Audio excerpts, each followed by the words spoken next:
As Marquis Alarac's wife, I had the most lavish banquets and wealth in all of San Aroa. The nobles raised their glasses to me constantly, envying me as the luckiest woman on the continent. But this diamond-encrusted whalebone corset felt like a beautiful torture device, suffocating me.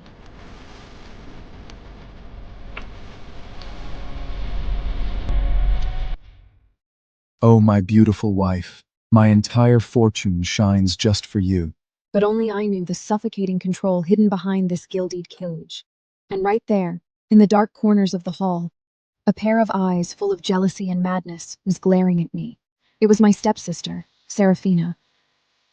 On the day our family decided on the marriage alliance, she despised the Marquis for his brutal reputation and chose the lumberjack from the mist forest instead. But she couldn't stand the harsh life in the woods. She fled into the night and was almost torn to shreds by wild beasts.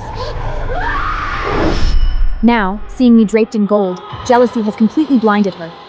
Why? His favor and endless wealth were supposed to be mine! You stole my life!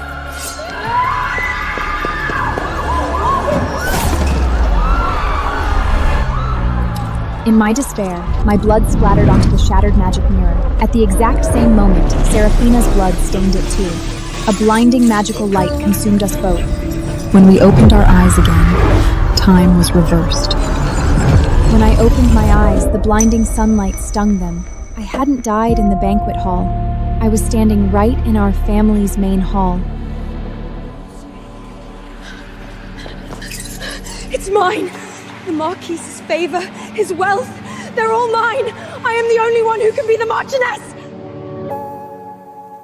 Watching her snatch the Marquis's medallion, I immediately knew. She brought her memories back to this crossroads of fate, too. She thought she'd just grabbed the key to a glamorous life, completely oblivious to the dark secrets hiding inside that canary cage. Since you love it so much, Serafina, take it.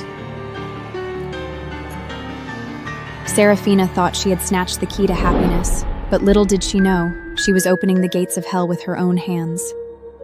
As for me, I'll take this rusty iron ring and go meet the lumberjack our whole family looked down on. The air in the hall froze.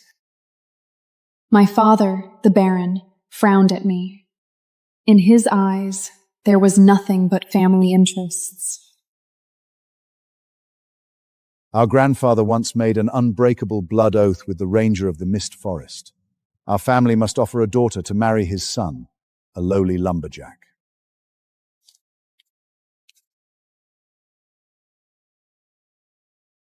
Father, since her despicable soul is only fit for dirt and poverty, let's give her what she wants. Elena, go rot in that dark, damp forest and spend the rest of your life with that lumberjack! I picked up the mud-stained iron ring without hesitation. Anyone who could survive this long in the beast-ridden mist forest is by no means ordinary. Besides, choking down the grossest black bread in the forest is 100 times better than swallowing the poisoned wine of the Marquis's estate.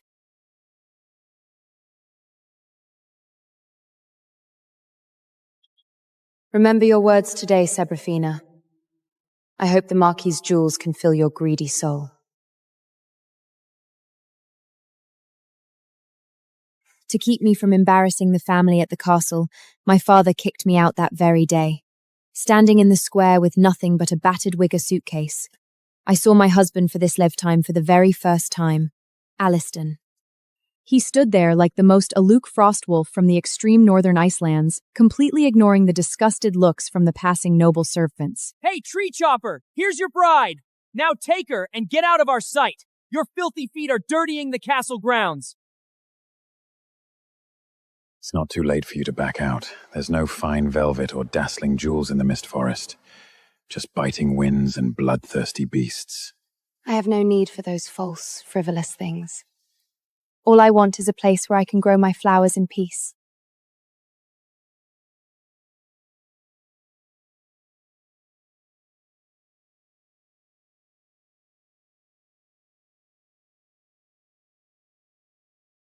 As the carriage entered the mist forest, the sunlight was instantly swallowed by towering trees. The air was thick with the damp scent of pine needles. This is the forbidden zone of the Sanarella continent, the abyss of curses in the eyes of the nobles. My blood ran cold. In that nightmare of a past life, this was the terror Seraphina couldn't handle, the reason she ran away. I gripped the wooden railing so hard my knuckles turned white. Then, the most shocking thing happened. Get lost. The vicious, demonized gray wolf acted like it had just seen an unspeakable terror. It let out a pitiful whiner, tucked its tail, and bolted back into the dense fog, not even daring to move back. What did you just do? Why was it so terrified of you? Just an old ranger's trick to scare off beasts. When dealing with animals in the woods, you just have to be fiercer than they are. Hold on tight. We've still got a ways to go. A beast-repelling trick? My racing heart finally calmed down. Elves and magic have long been nothing but myths on this continent. How could he possibly be connected to them? He's just an experienced, working-class lumberjack. But to me, having a husband who knows the rules of survival is more reassuring than anything else. This was Alistair's home. It was shabbier than the stables at the Marquis' estate. But breathing in the crisp air here, I felt a freedom I'd never known before. It's a dump. There isn't even a soft bed. I accepted your ring, which means this is my home now. Like I said, I'm not afraid of hard work. I want to till the soil here and plant flowers everywhere. Alistair watched me bustling around in silence. A subtle trace of emotion flickered across his cold, frosty face. He didn't know that after suffering through hell, I cherished this peaceful patch of dirt more than anyone. As long as I have my freedom, I'd gladly embrace a life of poverty. I took off my cumbersome outer robe, left only in a thin linen undergarment. Grabbing a ragged cloth, I stepped onto an abandoned oak wine barrel in the corner, trying to clean the dusty antlers hanging on the beam. I think we need to make this place look a little less like a troll's lair first. Get down, that barrel is rotten.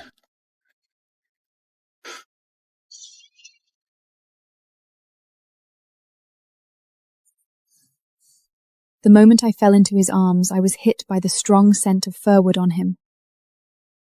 We were so close. Close enough for me to clearly feel his heart pounding wildly against his chest, and his hot breath brushing across my cheek. That barrel was completely rotted out. You almost fell.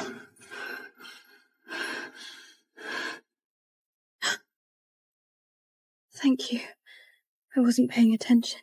The heat of his palm still felt branded on my waist. The once freezing air suddenly felt strangely thick. He turned away to clean the fireplace, using silence to hide his clumsy awkwardness, and as I watched his broad, towering back, my wildly racing heart finally began to settle. While I was trading the labor of my own hands for peace in the mist forest, an extravagant wedding was being prepared back at the castle. This dress alone is worth enough to buy the entire mist forest. Seraphina, I will make you the most dazzling woman on the Sanaroa continent. Of course, my lord. This is the destiny that belongs to me. Seeing Seraphina so completely consumed by vanity, all I felt was profound pity. She thought she was climbing the steps to ultimate power, blissfully unaware that the Marquis's estate, envied by all, was nothing. My lord, your favoring my daughter brings supreme honor to our family. As for Elena, who has stained our name, I have already stripped her of the family surname and her inheritance rights. She is no longer under the protection of our crest. You did the right thing, father. Tomorrow, when the wedding procession arrives, I want everyone in the family to see that. Elena's lowly lumberjack of a husband isn't even fit to shine the Marquis's shoes. In Sanaroa, a soul bond is only truly forged when the parchment marriage contract is signed in the square of the Oath Temple, witnessed by a priest. But I knew that tomorrow, that solemn temple would just be a stage for Seraphina and those arrogant nobles to humiliate us.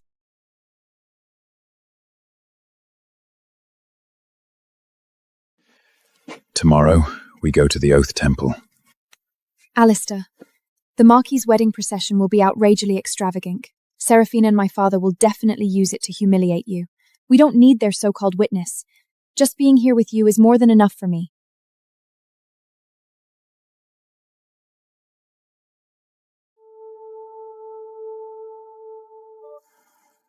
It's your ceremony. I don't want to miss that.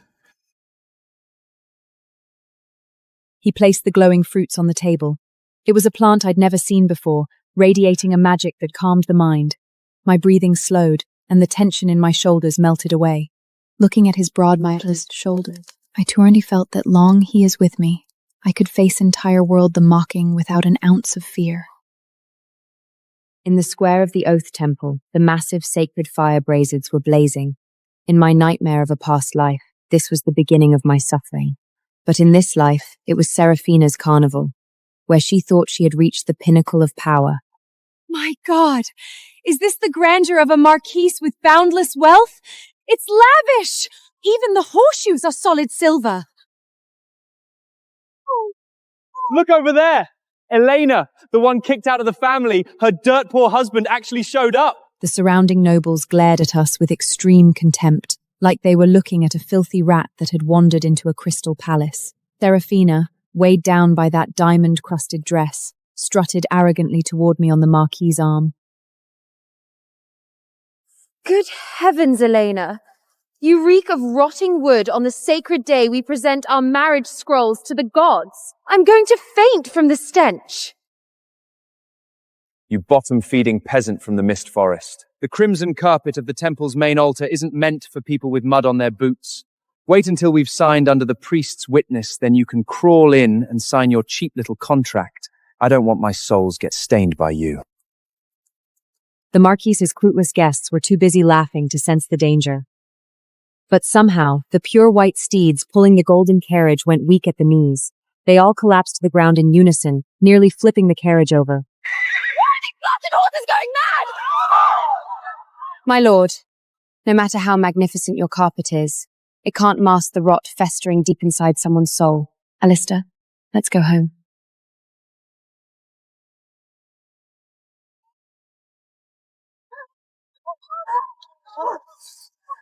You bitch! Go rot in those miserable woods for the rest of your life! Our carriage slowly rolled away from the noisy castle. Watching Seraphina smugly climb back into her righted golden carriage, I felt nothing but deep pity. Her own personal hell had only just begun. On our wedding night, fate finally responded.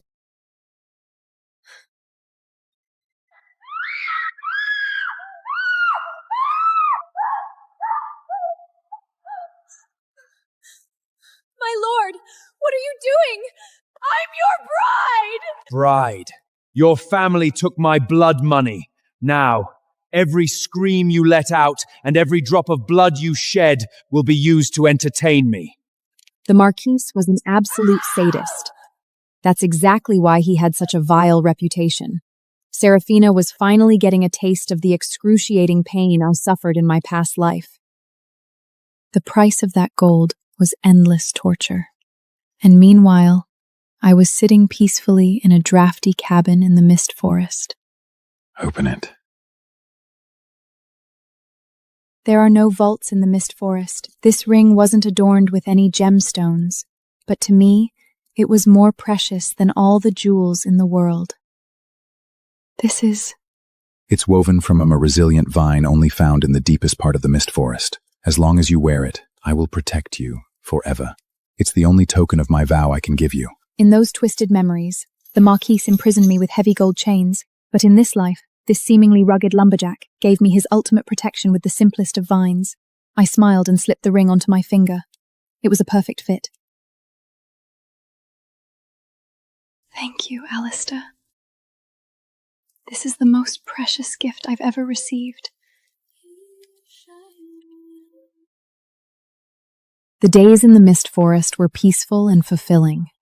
I started tillering the land around the cabin and planted flower seeds I bought from the market. Alistair would leave early and return late every day. He told me he was heading deep into the forest to chop the toughest hemlock to trade for our winter provisions. But gradually, I noticed something was off.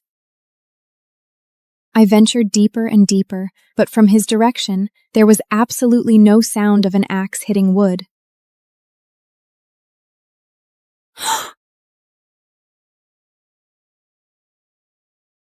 My king, Marchok Alaric, is gathering a massive force. They plan to level the southern edge of the Mist Forest to mine a newly discovered gold vein underneath. Ignorant humans daring to trespass on sacred elven territory. Please grant us permission to strike. We will water the poison brambles at the border with their blood and ensure none of them return.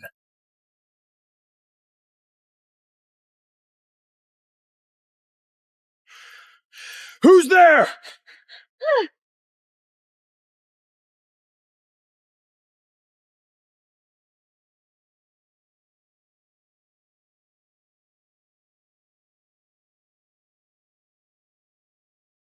Boss, we'll take our leave.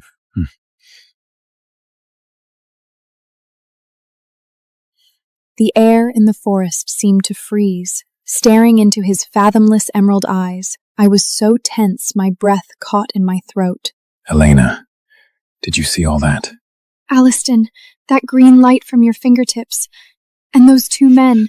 Before I could even finish, a 10-foot-tall shadow-wren bear burst from the dense fog, jaws wide open, lunging straight at me. In the nick of time, Alistair shot forward like a bolt of black lightning, shielding me firmly behind him. Easy now. Then, the impossible happened. Stand down. At his whisper, the bloodthirsty frenzy in the giant bear's eyes miraculously vanished. It actually didn't attack us? You didn't kill it? I grew up in these woods. It's just an old ranger's trick to ward off beasts. They know the whistle well. As long as we don't mean any harm, they won't hurt us. Surviving that brush with death leaning against his broad, warm chest, I felt safer than I ever had in my life. Even if he was hiding an abyss behind him, the back shielding me right now was undeniably real. I locked my doubts away, waiting for the day he'd be willing to bare his true soul to me. Promise me you won't risk your life alone in the woods again. I promise. I won't let anyone or anything ever hurt you. But the peace I yearned for was a pipe dream. That evening, a letter sealed with dark red noble wax appeared on our rough oak table. My dearest sister, tomorrow is the family's anniversary banquet. Make sure you bring that mud-calfed lumberjack husband of yours. Let all our noble guests witness your pathetic romance. I gripped the letter tightly. This was obviously a deadly trap, but if I refused to attend, those arrogant nobles would definitely hire ruthless bounty hunters to harass us endlessly in the forest. We should go, Elena. It is a family anniversary after all. As your husband, it's only right that I accompany you.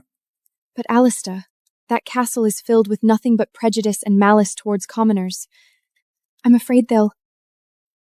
Trust me, from the moment you put on this vine ring, no one will ever be able to treat you like they used to. There was a convincing power in his words. I took a deep breath, my gaze turning resolute, and finally made up my mind to face my past. The windbreak on the northern edge was destroyed by a herd of frost boars. I have to go fix it immediately. I've already hired a carriage for you. I'll definitely make it before the banquet starts. Looking at the note, I let out a long sigh of relief. Honestly, I felt glad. It's for the best. This is my burden anyway. I'll go alone today so you won't get dragged into it. But when I pushed open the wooden door, I froze in my tracks. A carriage with steel shock absorbers like this costs at least a gold coin to rent. How could a lumberman who have to count pennies just to buy black peat afford a ride meant for wealthy merchants? Lister, what exactly are you hiding?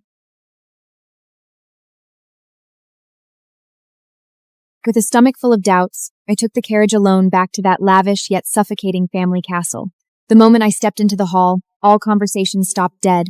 Every single glamorous noble cast me looks of extreme contempt.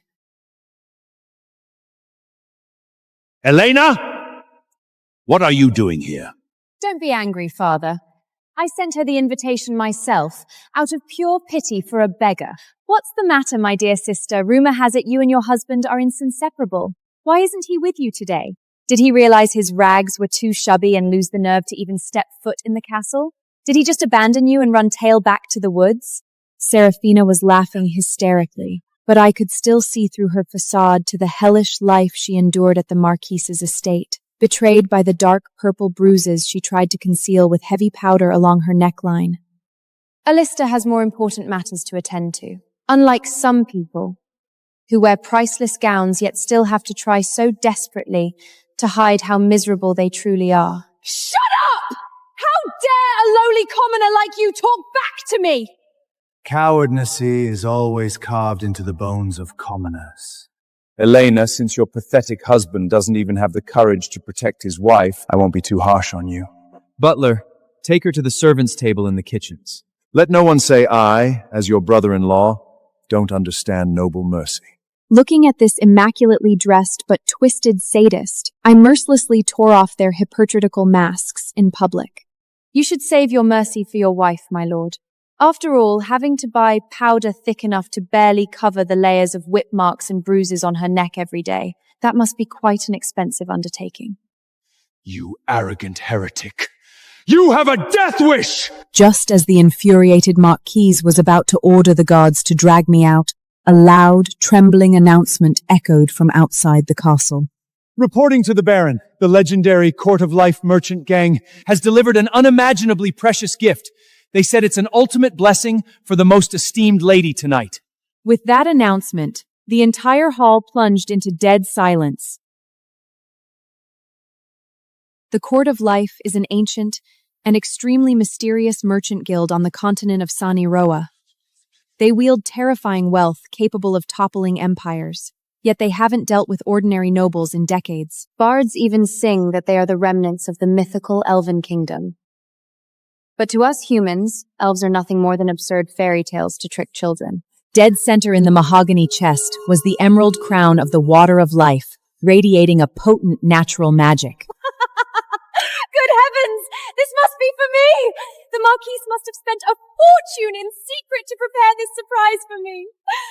Who else on this entire continent deserves to be called the most esteemed lady but me? Shamelessly, Serafina snatched up the crown and placed it right on her own head.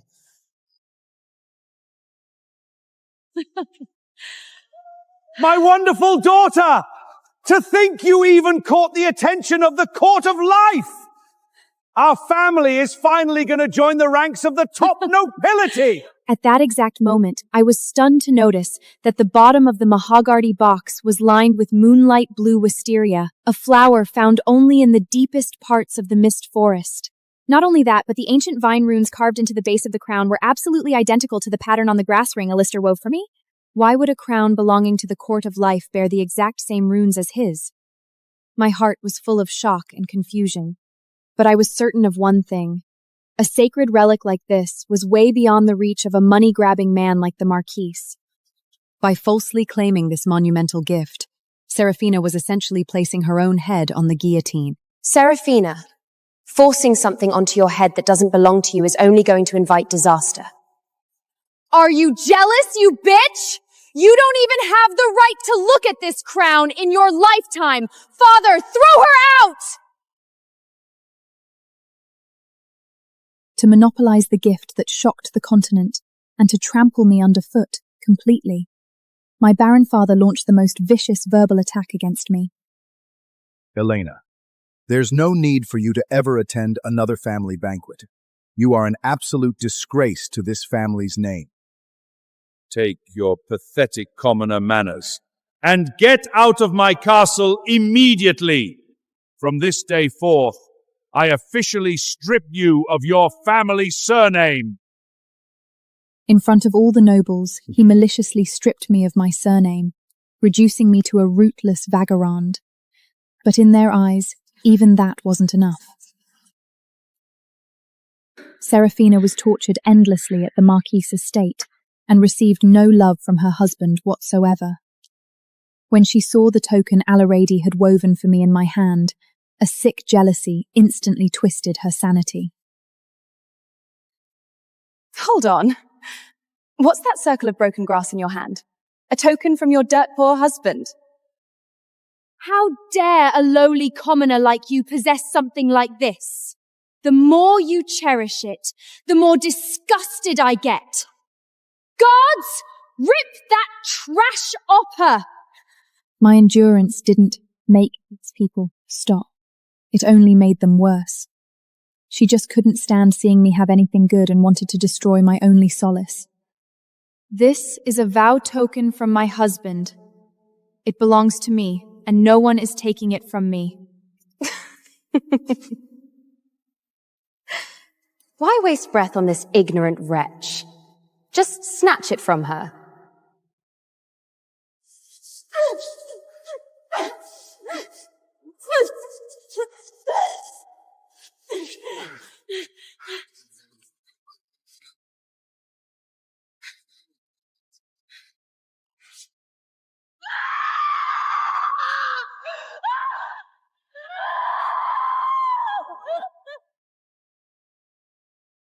Using her sharp, jeweled nail guards, Seraphina brutally peeled that emerald grass ring right off my knuckle.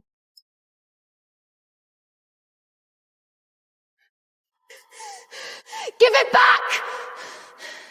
Seraphina, you despicable thief!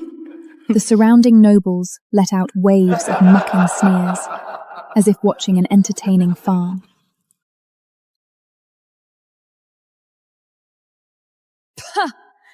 This trash woven from a few weeds is what you are protecting with your life? It's hilarious that you actually treat a cheap peasant trinkle like a treasure. Just as I was being trampled on and left utterly helpless, the mysterious subordinate hidden in the castle's shadows sensed the fatal danger. He immediately sent an urgent report back to the fallen used as the secret art. My lord, you must go save her mightness immediately. Those nobles of the Robles didn't just publicly strip her of her surname, they also stole the vine ring you gave her. Upon hearing those words, the fury in Alistair's eyes completely spiraled out of control. Dare to touch what's mine. I'll make every single person in that castle pay the price.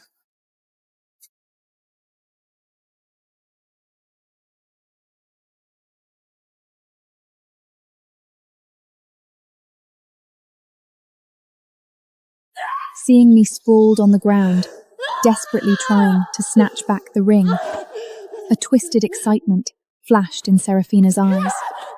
It seemed she'd just thought of a brilliant new way to torture me. My dear sister, looking at you in such a pathetic state, you really want this broken ring back, don't you? How about we play a little game?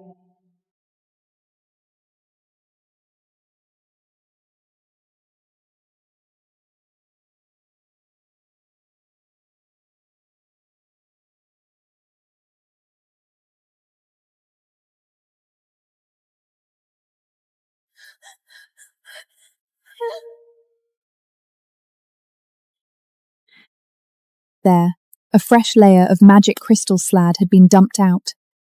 The dark red burning coals were mixed with countless rusty caltrays. This was the hell the Marquis used to execute heavy offenders. If you take off your shoes right now and walk barefoot across this fire pit step by step, I'll give you your precious grass ring back. Faced with this lethal torment, the nobles lining the path showed no mercy. Instead, they erupted in sickening laughter. What a spectacular drama. Stepping into scorching heat for a few strands of broken grass? Keep your eyes wide open and enjoy the show, everyone.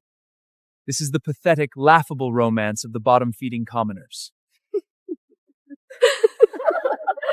In the face of absolute class power, even the last shred of pity was cold-bloodily crushed.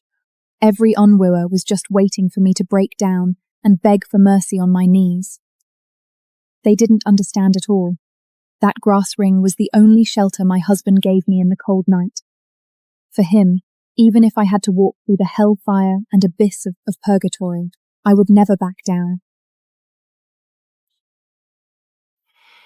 The horrifying sound of flesh instantly searing against the intense heat echoed simultaneously with iron spikes piercing my soles. The moment my blood flowed, the coals evaporated it into a gruesome red mist. The agonizing pain felt like thousands of red-hot steel needles piercing my bone marrow all at once. But I clenched my jaw tight and forced myself to take the first step. I lost my balance, falling heavily forward into the dark red slag. Out of instinct, I braced myself with my hands, my knees slamming down hard. Still pretending to be noble? Bow down! Admit that choosing that piece of trash was a complete joke, and beg me for mercy out loud! The blazing fire tore at every inch of my sanity, but all that filled my mind was Alistair's deep, fathomless eyes. I stubbornly pulled myself back up, dragging my nearly numb legs, leaving a bloody footprint with every step until I reached the end of the path. Taking the arduous final step, I collapsed heavily at the feet of Seraphina's expensive leather shoes. I'm done walking. Give it to me. She looked down at me from above, an extreme, twisted, and sadistic pleasure flashing in her eyes.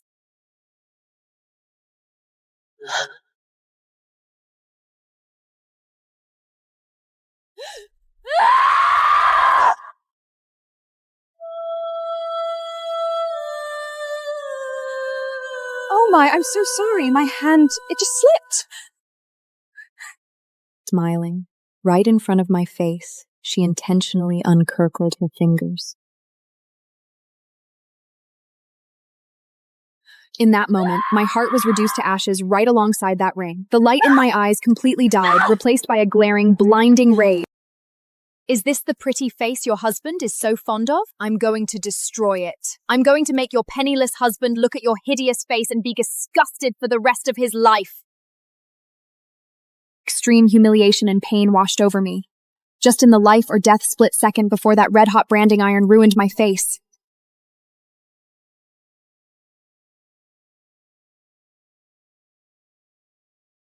The lowly lumberer of all the nobles had been recklessly mocking, had descended like a god. What kind of heretical dark magic did you just use? God! Kill him! The wind ripped through the dust. Standing tall, right in the eye of the storm, Alistair looked like an absolute demon god.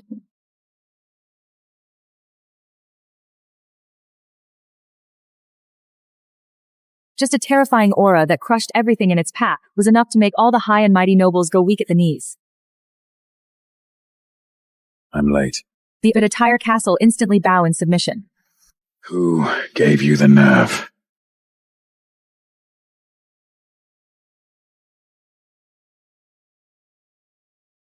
With a deafening crash that shattered the steel gates, Alistair descended like a demon god. He rushed to my side and ruthlessly kicked Seraphina, who was holding the branding iron, sending her flying. Lena, I'm so sorry. I'm late. Leaning into his broad, warm embrace, my overwhelming grievances finally burst forth. I forced a miserable smile and shakily opened my severely burned hands. Alistair, I'm sorry. I couldn't protect the grass ring you gave me. It was burned to ashes. Looking at the tiny pile of charred ashes in my palm, Alistair's eyes filled with agony. And right at that moment, Seraphina, who had been kicked aside, crawled back up with the Marquis's help. Isn't he just a lowly lumberjack? Where did he get such a terrifying entourage? Father! Don't be fooled by this lowly vagabond. How could a dirt-poor tree chopper afford thugs of this caliber? He must have bought some cheap magic props on the black market and hired a few wilderness bandits just to put on a show! I heard the magic guild in the capital has been suffering frequent thieves lately. Could it be this gang of thieves? What a joke. A mere lumberjack daring to play tricks on my territory. This is high and Gwaybled. Who can well imagine what kind of terrible existence they were actually facing? Elena, look at this fine husband you picked. It's bad enough he's a coward, but now, just to save face, he actually had the guts to steal from the guild. If the Templar Knights find out, you'll both be heading straight for the gallows. Obstinate fools! You're asking for death! At his explosive shout, the shadows behind him spread out like black phantoms, instantly surrounding all the nobles.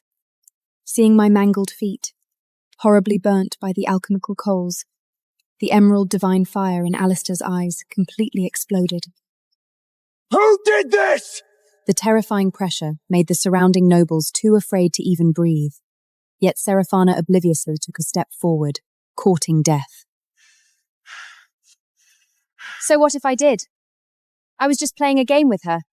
Who knew she was so stupid that she'd actually willingly walk barefoot through alchemical coals just for the ashes of some broken weeds? You can't blame me for that! Shut your mouth! Who the hell do you think you are, daring to shout on my territory?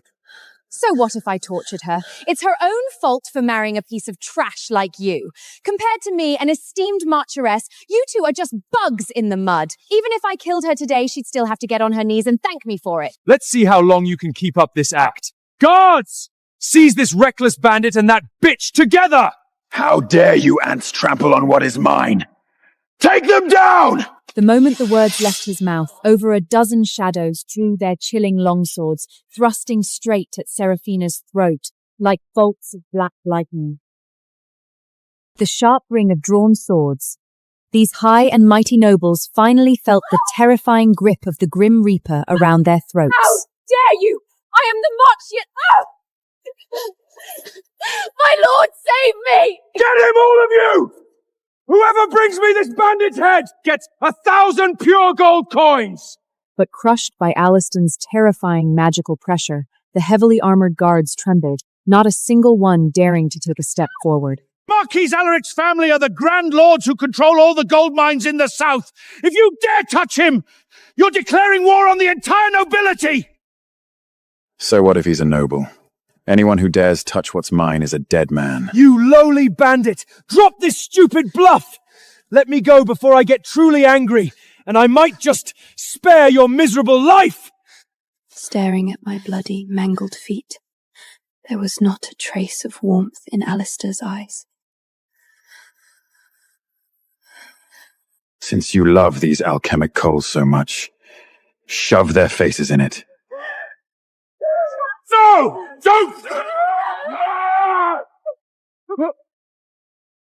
The Empire's High Court will be here any second!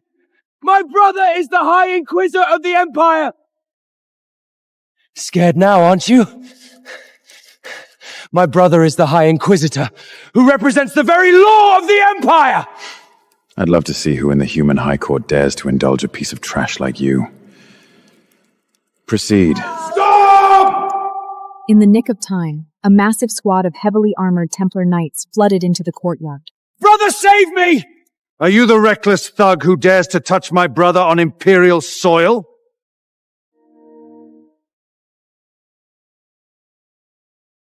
I am. What of it? Hearing that voice, Duke Victor's arrogant expression instantly frozen. That voice. Think about these ancient patterns. The Elgin sacred tree totem that only exists in mythical epics. The legends are actually true. Could it be? In the face of absolute divine power, the so-called laws of the human empire were nothing but scrap paper. Duke Victor's proud heavy armor groaned under the magical pressure. Driven by raw, primal terror, his legs gave out, crashing to the ground. The Supreme Elven King! The Elven King! The Duke's trembling king plunged the entire courtyard into a deathly silence. Seraphina took a step back in sheer disbelief. King? This mud-covered, stinking lumberjack? How is that possible? Huh! Brother! Get up! Don't be fooled by this pewter! He definitely forged that weird leaf totem with heavy coin on the black market, just to pull a charade! Your Grace! Don't fall for these cheap tricks. The Elven Court is just a bedtime story bards use to trick children. There are no elves in this world. He's just a lowly lumberjacker whose family has chopped wood in the mist forest for generations. These nobles, utterly blinded by their arrogance, would rather believe a ridiculous lie than admit the ant they trampled underfoot was actually a god. You're right. Those mythical races went extinct thousands of years ago during the Age of Myths. Using such a cheap parlor trick to masquerade as a legend is an absolute insult to our intelligence. You disgrace. Look at this fine husband you found. Now that he's enraged the Duke, let's see how you're going to get out of this. Brother, you have to seek justice for us. This forest savage and Elena completely disregarded our blood tines and tried to shove us alive into those burning coals. Such utter arrogance. How dare you thugs run wild on the territory of San Eroa? Guards! Throw these two heretics into the High Court's dungeon and torture them with hellfire! Hold it! You're a dead man walking, thug. Any last words? I wasn't aware the Holy Light Church had started appointing idiots like you as their High Inquisitor. How could a tree-chopping peasant like you possibly understand high-level continental appointments? My brother was personally crowned by His Majesty the King of San Ero himself. That you're regretting it now. To think you could even deceive the king. Your Alaric family sure has some nerve. How dare you! Blaspheming His Majesty in public? You will hang for this! Your Grace, you must believe me. Our family severed ties with Elena ages ago. What this lunatic says has absolutely nothing to do with us! Offending the crown is a capital crime. My lord, you absolutely cannot let him go. Elena, your dear husband has committed a heinous crime. No one can save you today. Looking at the entire battalion of Templar knights drawing their swords, my heart filled with despair. Even though Alistair wielded unfathomable ancient power, I couldn't let him face thousands of inquisitors all alone just for me. Master, your grace, my husband was foolish for a moment. Helena! Such audacity! You think you can escape? Templar Heights! Stop them! Anyone who dares to stand in my way will be killed on sight. A fierce clash instantly erupted between the shadows and the Templar knights. Seeing the situation spiral out of control, my father crawled away in terror, hiding deep within the castle. Think you can just leave? Not that easy. Your Highness, prophet of the sacred tree, you must seek justice for me. The king is in the human's forest, and all for a lowly human woman. Shut up. This era. The king actually unleashed the original power of the sacred tree in human territory? To think he would use this kind of power for a human, and even come under attack!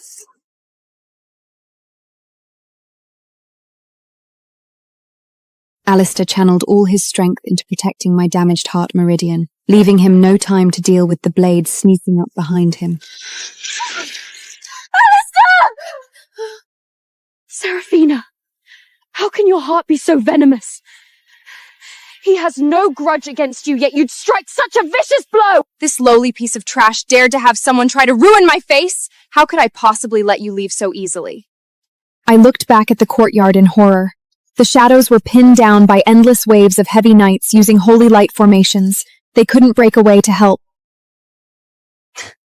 Don't bother looking. Those thugs you hired can barely save themselves now.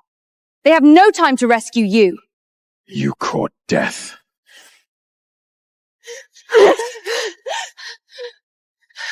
I'm fine. You have to go.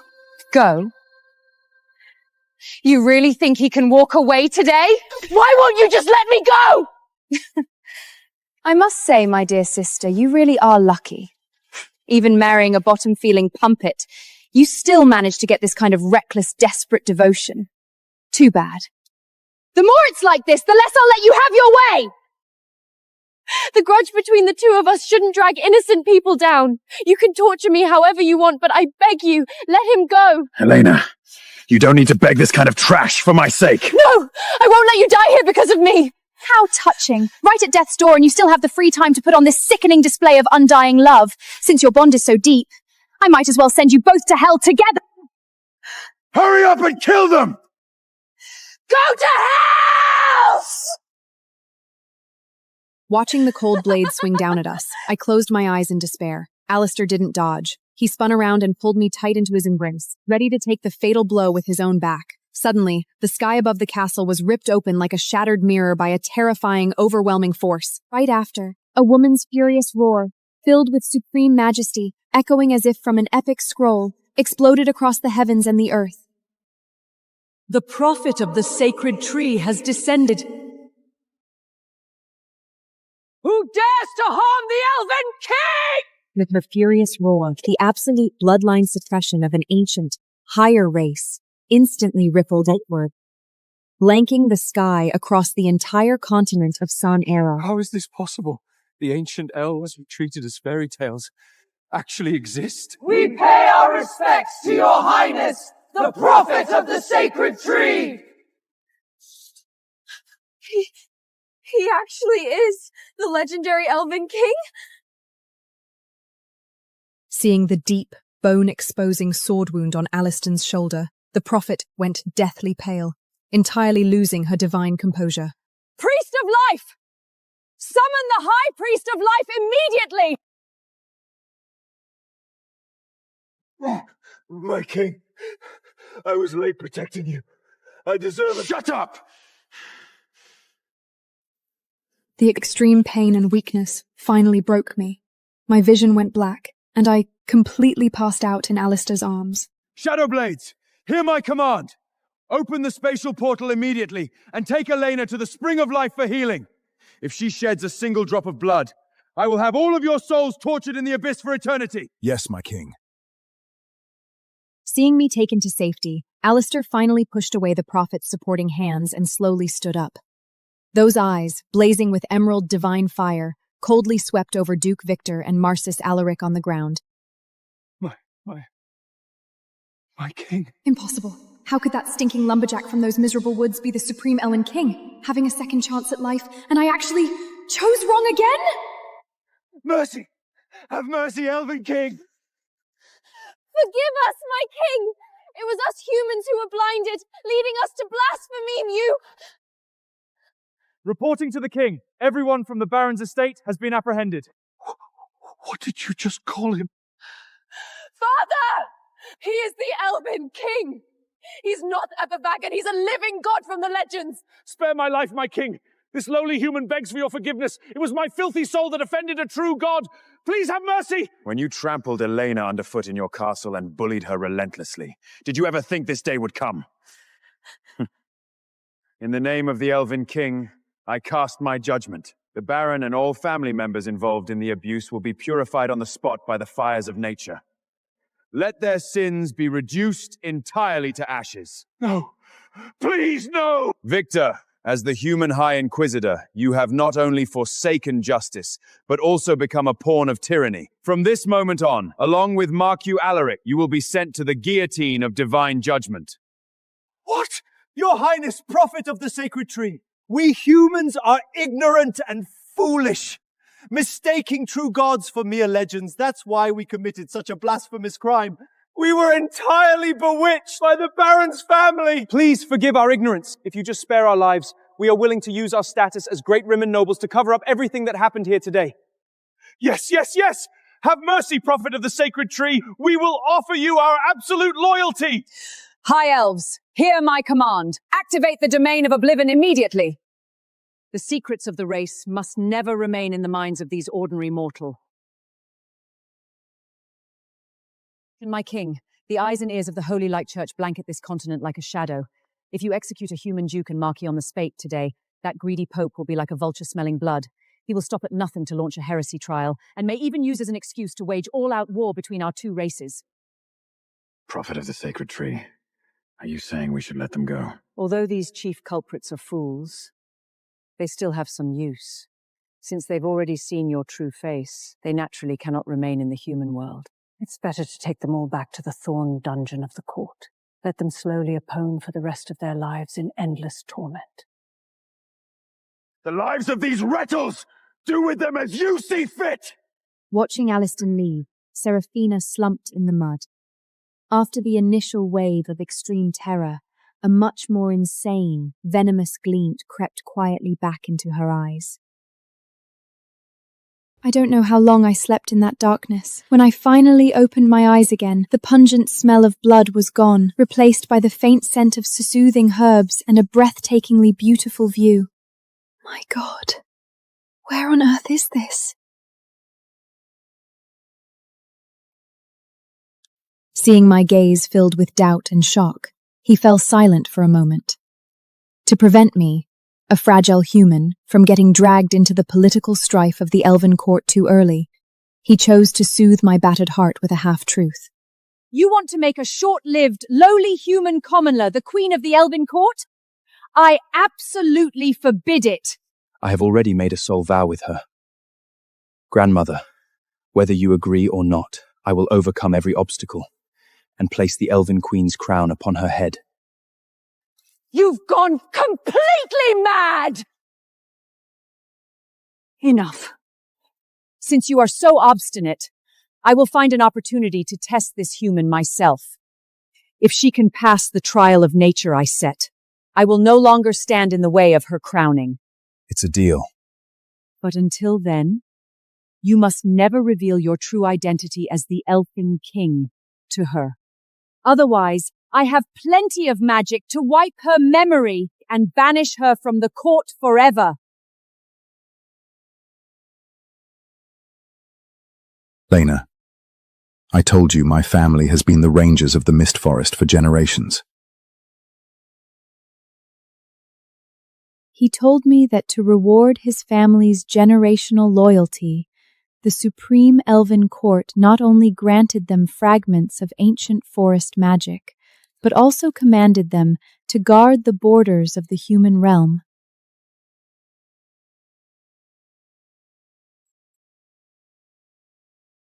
That prophet of the sacred tree who descended on the Marshu's estate sensed that greedy nobles were trying to destroy the forest, and even lay their hands on the sacred relic bestowed upon us by the Tree of Life. Considering my merits in protecting the relic with my life, she granted us special permission to pass through the portal and heal at the edge of the Elven Kingdom's secret realm. Then what about my father and Seraphina? The prophet of the sacred tree, in the name of the fires of nature, executed a soul purification on the Baron's entire family, stripping them of their right to rebirth. As for Seraphina and the Marquis, the prophet stripped them of their titles and threw them into the underground obsidian mines of the Mist Forest to do hard labor for the rest of their lives. Hard labor in the obsidian mines? They brought it upon themselves. To reward my loyalty, the prophet made an exception and granted me the title of Knight in the Whiter Court Royal Guard. She also arranged for you to go to the natural court as a florateuse for the sacred tree. From now on, this is our home. No one will ever be able to hurt you again. A ranger with no background suddenly becoming a royal knight? But I chose to stay silent. That near-fatal scar he took to protect me spoke louder than any truth in the world. Even if the man beside me was a despised heretic, I would willingly follow him to the ends of the earth. I can't give you the expensive, gem-encrusted jewelry of the nobles right now. This roven from moonlight vines holds no worldly monetary value. But it carries my vow. I will not bind you. I only want to be your eternal companion in the freedom you long for. Elena, will you accept this? Yes. Forgive my lies for now, my love.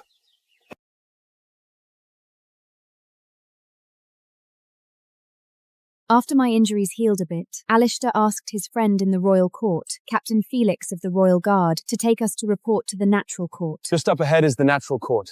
That's where you'll be stationed from now on. So where do you outer court guards usually live? Well, we usually patrol the perimeter of the royal court's barrier. We don't really have fixed quarters. Don't worry. Whenever I'm off duty, I'll definitely make time to come see you. Okay.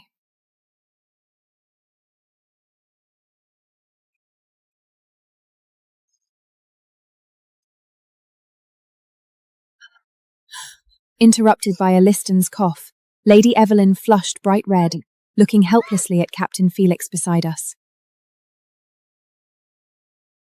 This is Elena, the new sacred tree attendant. Please take good care of her from now on, Lady Evelyn.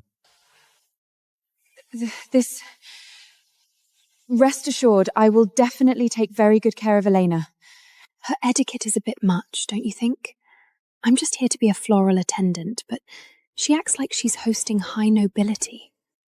Maybe elves are just really strict about their manners. It's a good thing, though. Means you won't get bullied around here. This way, please.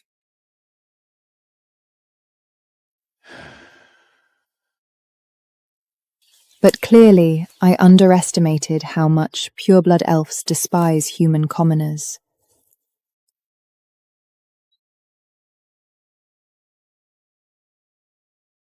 You vulgar mortal! Clean up all these toxic vine scraps right now! We both serve the Tree of Life in the natural court. It's not my job to do your chores for you. You actually have the nerve to ask? You used some dirty trick to steal my easy job of pruning the moonflowers. Thanks to you, I got stuck scrubbing the phantom beast troughs. Who knows how she bewitched Lady Evelyn? Does a mere human really deserve special treatment in the Elven royal court? I didn't want to deal with this petty jealousy. I turned to leave, but Chloe shoved me hard.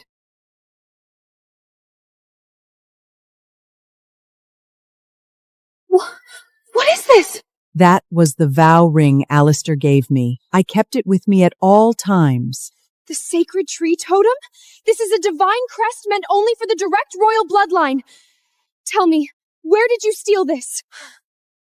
What royal bloodline? My husband gave that to me! Give it back right now! Still trying to deny it? Quick, go tell Lady Evelyn.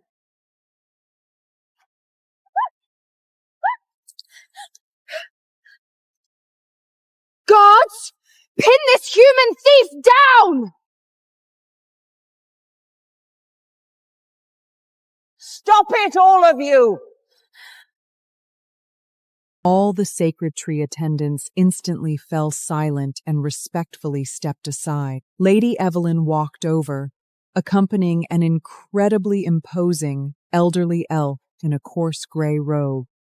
The natural court is a sacred nursery! I step away for a single moment, and you turn this place into an orc mud pit! Where are your pure-blood Elpin manners? Lady Evelyn, look at this greedy mortal.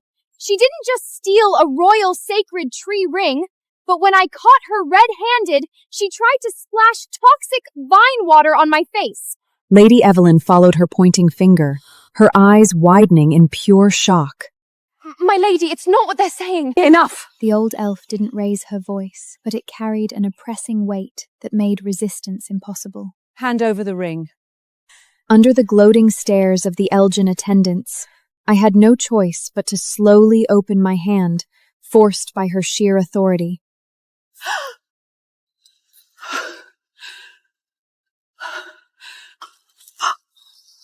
A royal totem! So the king really did.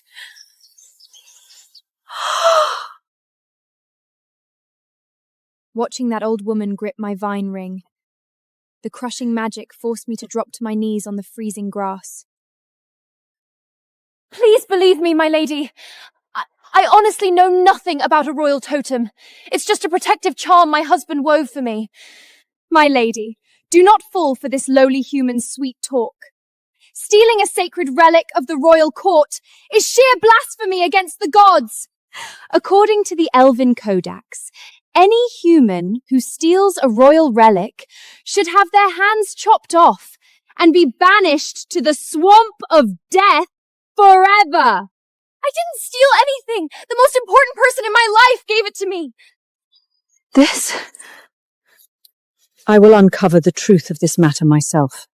Until everything is brought to light, I will keep this ring in my custody. If you are truly innocent, I will naturally see that justice is served. Thank you, my lady. Get up.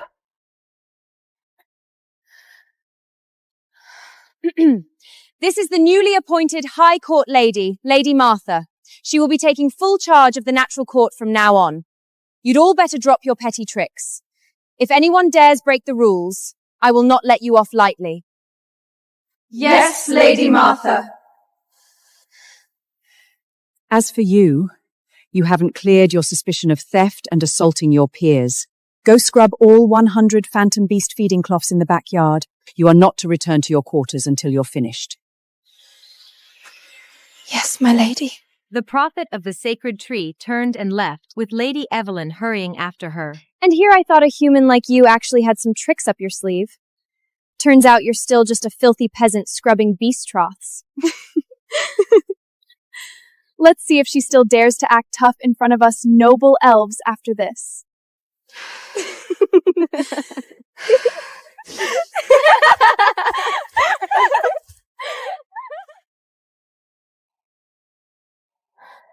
The stench here was even worse than a goblin's nest. I pulled out a rough linen handkerchief and tied it tightly over my nose.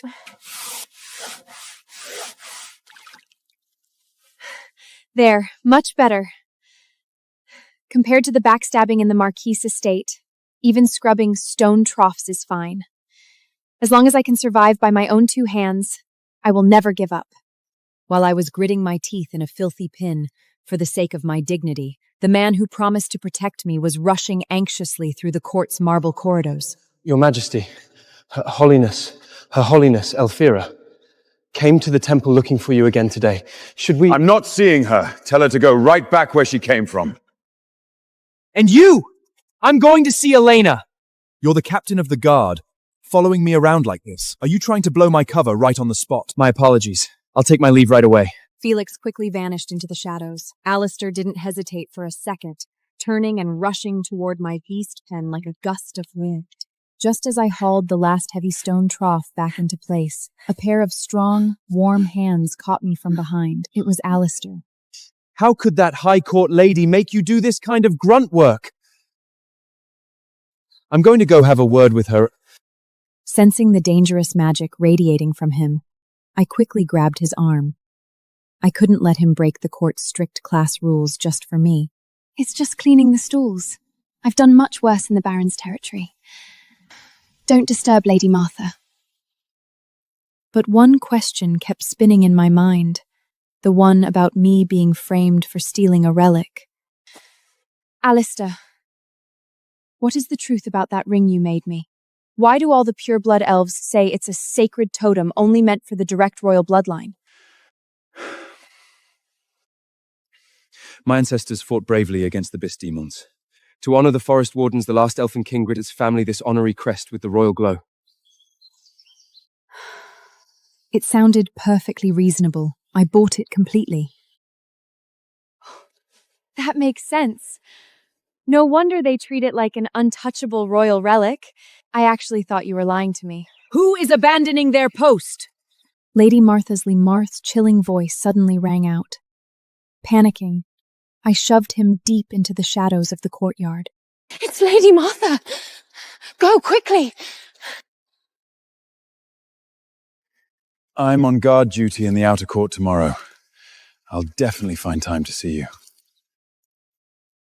The second Alistair melted into the trees. The disguised prophet and Lady Evelyn walked over. All 100 troughs are spotless, my lady. She glanced in the direction Aliston had vanished.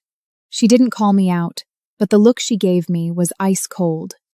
Since you're done, go sweep up all the crystal leaves in the south courtyard. If you don't finish, don't even think about stepping into the shelter. I dragged my exhausted body through the freezing moonlight and swept the entire courtyard. I thought keeping my head down in this strict court would bring me peace, but I underestimated just how spiteful pure-blood elves could be.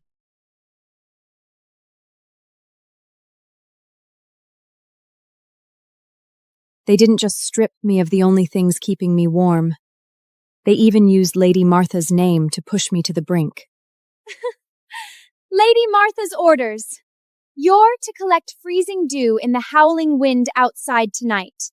As for this bedding, a short-lived breed like you doesn't deserve the shelter's blessings. It's freezing out here, and these are my personal belongings. You're openly defying the court's justice. You're doing this on purpose. In the violent shoving, my mortal body was no match for elfin strength. A lethal cruelty flashed in Chloe's eyes before she raised her foot and kicked me hard in the stomach. In that weightless second, I thought my life was going to end on those cold stone steps. But right before I could crack my head open, a black blur tore through the night sky like lightning. It was that familiar scent of fir wood. A second before death, he became my unbreakable shield. But right now, his eyes were burning with an emerald divine fire ready to destroy everything. Elena, are you okay? Who did this? Chloe was about to step up and mock us, but she was horrified to see the high-ranking captain of the guard showing absolute terror towards the lowly guard, holding me. Captain Felix, why are you looking at him like that? Could he be...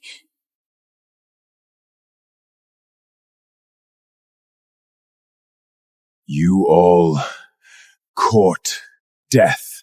A terrifying storm of magic instantly swept through the courtyard. In that moment, all the proud, pure-blood elves went weak at the knees, crashing to the cold crystal steps in unison. It was absolute submission running deep in their blood. My king, Alistair? You're the Elven King? My mind went blank. This calloused lumberjack, the man who fought an entire class system, was actually unsystem for me. Was actually an untouchable god on this continent? Just as Alistair caught me, an apocalyptic rage about to explode from his eyes, two imposing figures hurried over from the end of the corridor. Insolent guard! The natural court is a sanctuary for pure-blood elves. Who allowed you to trespass here with a weapon? Alistair froze. He turned his head and met the prophet's warning gaze. Little did I know, this was a secret power play between them over the trial of nature.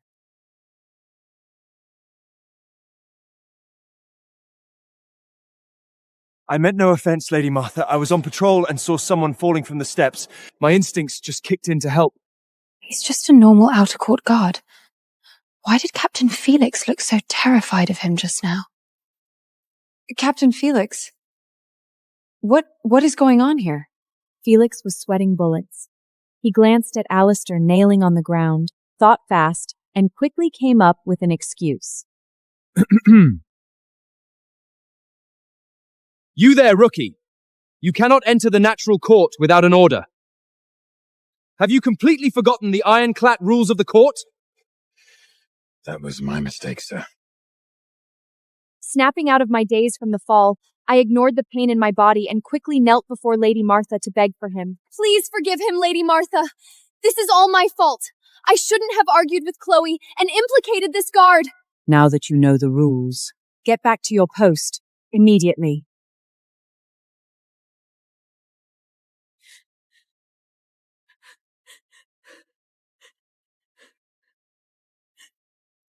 Your Majesty, forgive my disrespect. Keep a close eye on this place. Don't let the prophet use this as an excuse to torture Elena. Yes, my king. Felix turned around, bracing himself, and caught Lady Evelyn's suspicious gaze. He could only force a laugh and quickly pull his men out. As for you, As punishment for causing a scene and breaking the peace, the head lady made me kneel on the freezing grass to reflect on my actions. I don't know what kind of cheap charm spell she's hiding. Fooling around with an outer court guard is a massive crime, and that stiff old ham Martha is only making her freeze on the grass? Now that you mention it, it looks like they're letting that stolen royal ring thing slide too. A look of absolute vicious madness flashed in Chloe's eyes. Her jealousy, twisted mind was brewing a much deadlier scheme. Since that old woman is too scared to do anything, tell me, if His Supreme Majesty, the Elven King himself, found out a filthy human dared to steal his personal royal badge, do you think he'd just use magic to tear her to shreds? Meanwhile, on the other side of the court in the starlight study, the almighty Elfin King was losing his mind with worry over me. I'm still worried the prophet will take the chance to torture Elena. Your Majesty, should I send a few more shadows to watch outside the courtyard barrier? Just then, a court attendant broke the silence in the study. Your Majesty, there is a flower tender from the natural court outside.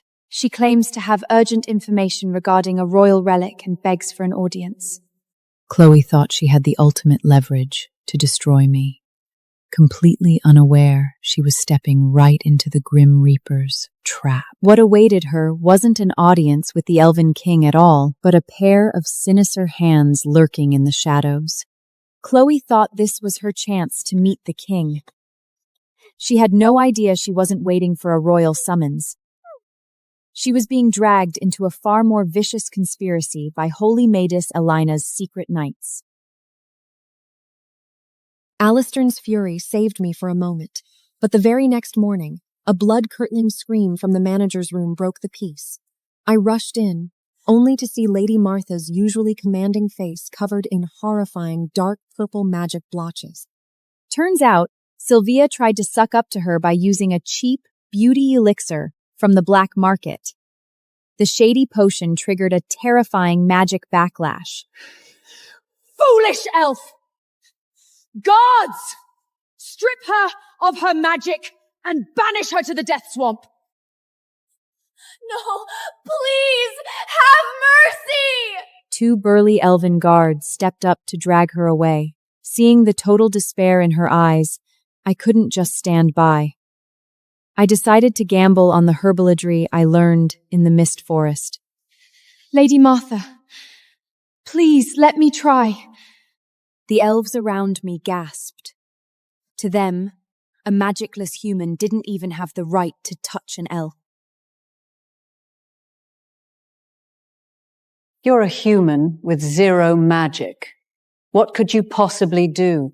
I studied ancient herbalism in the Mist Forest. If my purifying salem works, please spare Sylvia's life.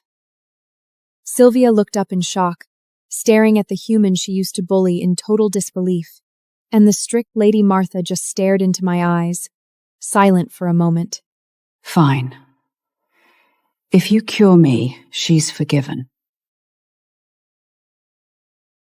While I was trying to fix the mess in the court, I had no idea that Chloe, who vanished from the hallway last night, was facing a terrifying interrogation. This woman, who fancies herself the future queen, had sharply noticed Alistair's sudden obsession with the natural court. Tell me, what shameless succour is hiding in the natural court that has the king so obsessed?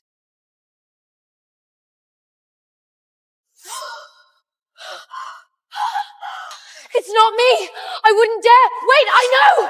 There really is someone in the natural court who would! To save her own skin, Chloe pinned the blame entirely on me. She knew if she made the saintess believe I was the one seducing the king, I wouldn't live to see the sunrise.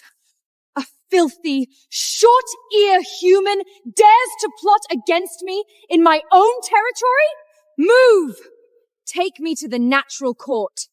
I'm going to carve up that lowly human's face myself!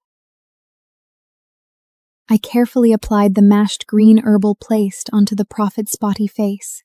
It seemed rough to an elf, but it worked like a charm. Just give it a little time, and the spots will completely fade. Looks ugly, but the stinging is actually gone. I guess you're not totally useless for a human.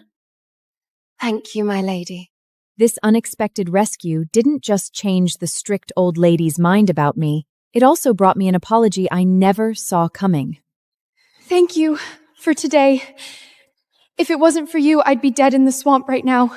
I'm so sorry I was so awful to you before. Punish me however you want, I won't complain. Why would I punish you? You're forgiving me? You just have a sharp tongue. Compared to the elves who actually want me dead, you're really not that bad. Back in the room, Lady Martha washed off the paste. Most of the spots were gone, but some magic scars remained. To hide them, Lady Evelyn carefully fitted her with a heavy, black magic vial. Plus, she was wearing a plain grey linen robe, just to test me. Right now, stripped of her high elf glowing aura, she looked exactly like an old, bottom-leal servant.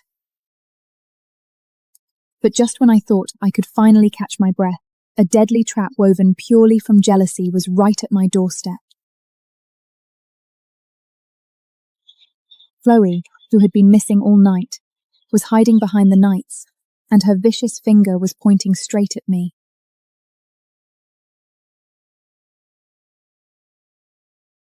Princess Elvira, that's her.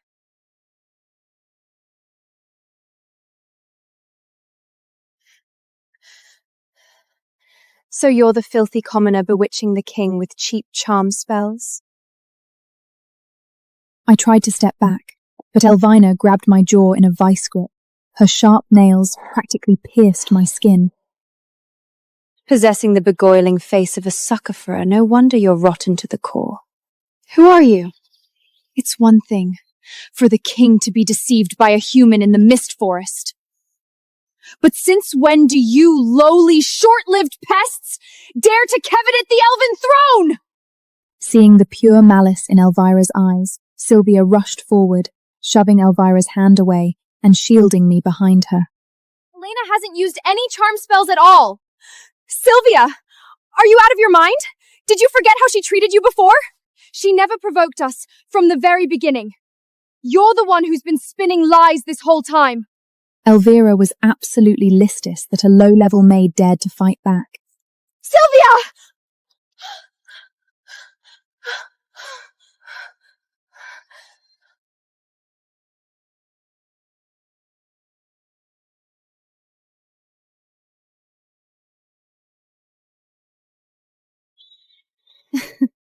Who do you think you are, you lowly bug, daring to disrespect me? Shut your mouth! Standing before you is the most noble, pure-blood, holy maidess, Princess Elvira! The future mistress of the royal court! How dare you offend her highness!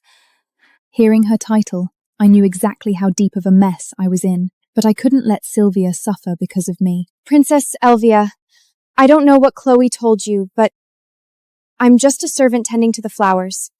If you have any grievances, please don't drag innocent people into this. Let you go? Ha! Shove her face into the dirt and carve up her pretty features with an enchanted dagger. Two massive armored knights stepped up and violently pinned my shoulders down, forcing me to my knees.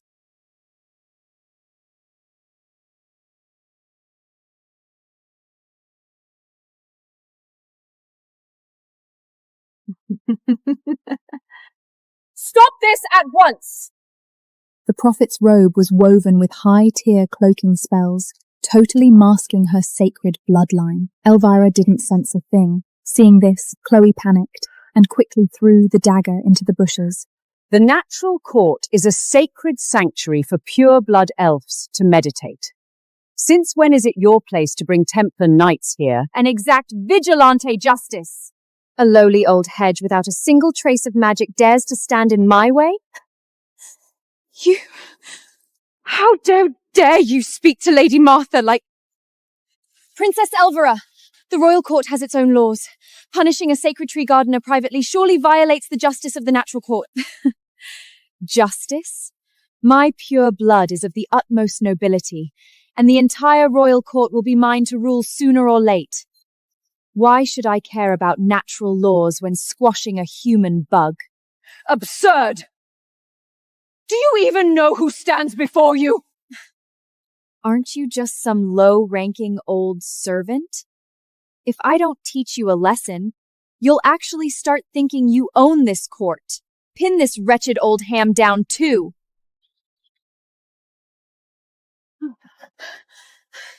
Chloe! Chloe, don't you dare! Let go of her right now! Elvira! I never imagined you could be so arrogant and vicious! I must have been blind to tolerate you! In the violent struggle, the black magic veil suddenly slipped off the prophet's face and dropped into the grass. Her face, full of authority and fury, yet still scarred by those magic blotches, was completely exposed to the sunlight, a face that absolutely everyone in the elven court recognized.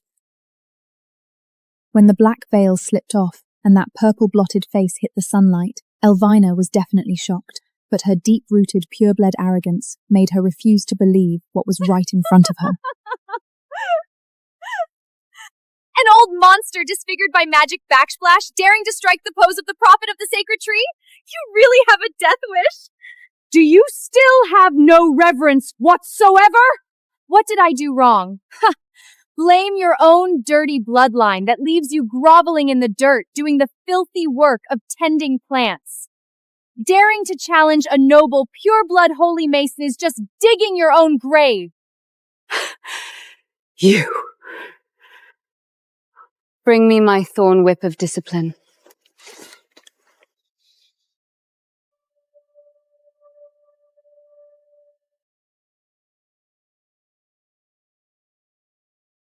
As a steward of the court, you actually dared to indulge a human in seducing the king.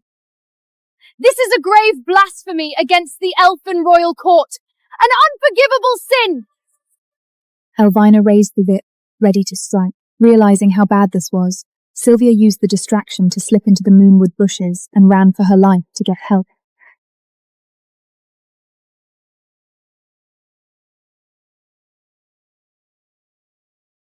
Next month is the Centennial Starlight Festival.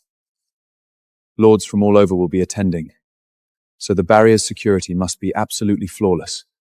Rest assured, Your Majesty, I will do everything in my power.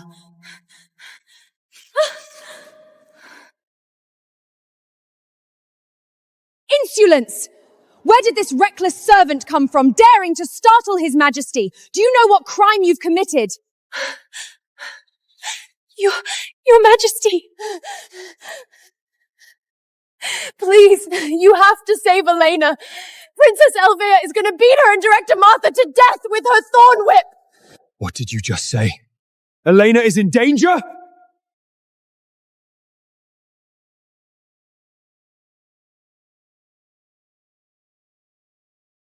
When that vicious holy thorn whip tore through the air, I broke free from the knights without a second thought. I threw myself over the prophet, shielding her with my own back. What are you doing? My lady, Princess Elvira is coming after me. I can't let you suffer this torture because of me. What a deeply moving scene. Since you love playing the hero so much, I'll gladly grant your wish today. Enough! Elvira, I'm warning you not to cross the line, or else! You still dare to speak to me with that superior tone?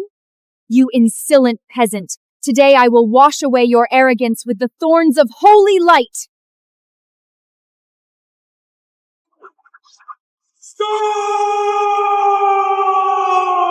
A gale whipped up as Alistair, the official, and a massive squad of royal guards crashed onto the scene. Your Majesty.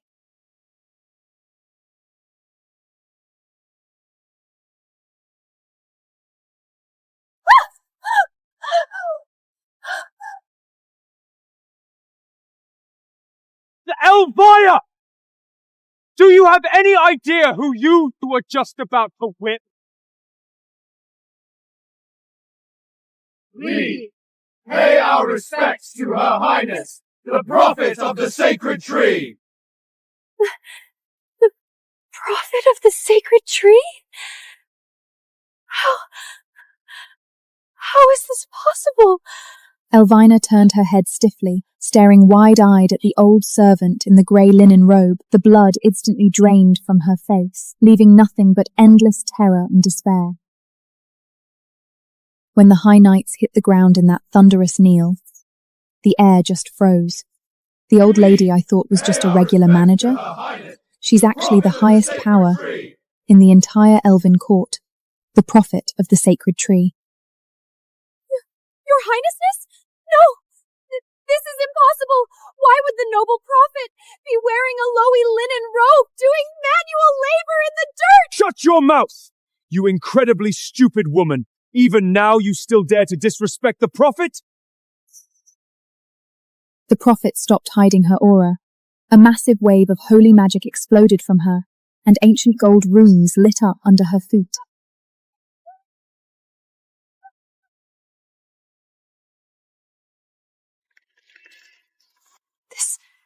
This divine pressure? You really are Her Highness, the Prophet of the Sacred Tree?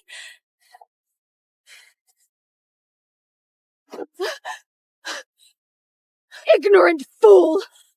As a holy maiden, you indulged your servant's lies and even attempted to use vigilante justice on someone in the court. You are completely unworthy to stand in the light of the life. Your Highness, I was just momentarily blinded by Chloe. Please forgive me. Strip her of her holy maiden title and staff. Throw her into the thorn dungeon deep beneath the royal court. No one is allowed to visit her without my direct order.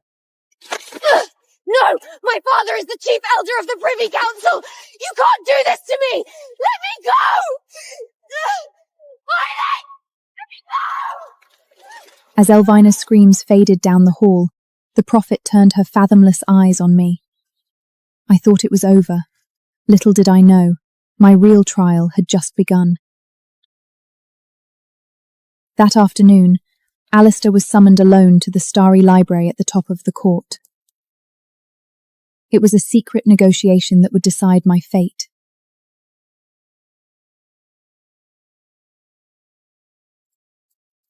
You want a magicless human to wear the Queen's crown, but this is by no means an easy feat. The wrath of the noble families will tear her to pieces. As long as you stop standing in our way under the guise of trials, I'm willing to cut down every thorn in her path. Next month is the centenarial Starlight Festival. If she, as a human, can successfully organize this grand ceremony with every lord on the continent watching, I will have a reason to declare her competency to the elders of the Privy Council. It's a deal.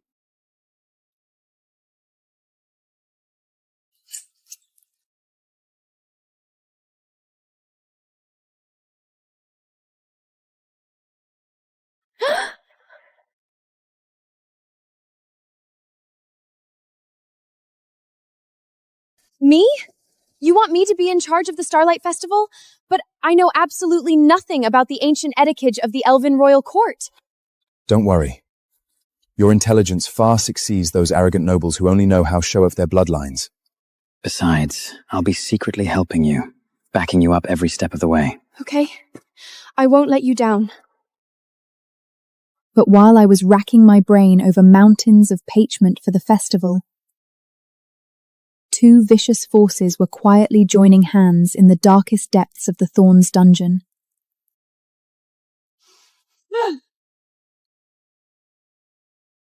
I'll never let that lowly human get away with this!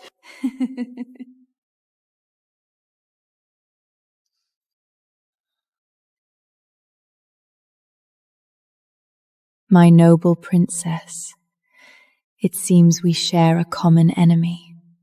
Who are you? I'm the one who can help you. Send Elena straight to hell.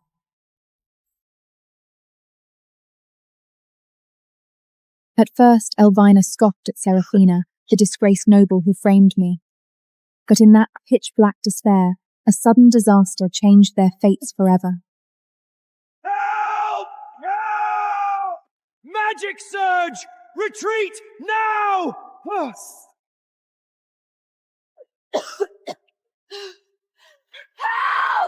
Somebody help me! Father! Save me!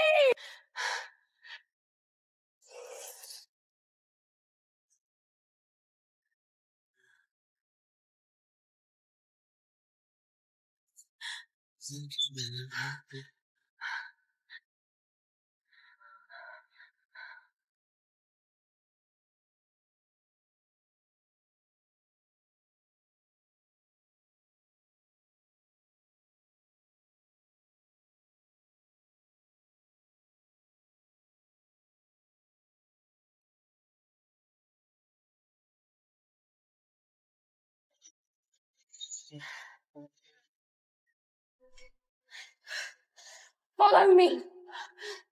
Shut up if you want to live.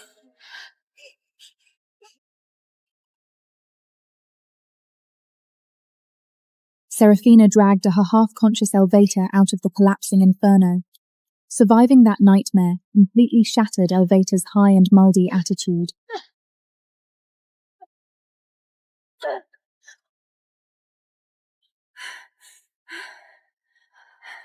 You saved my life. Help me rid of that bitch, Elena, and once we're out, my father will give you endless wealth and power.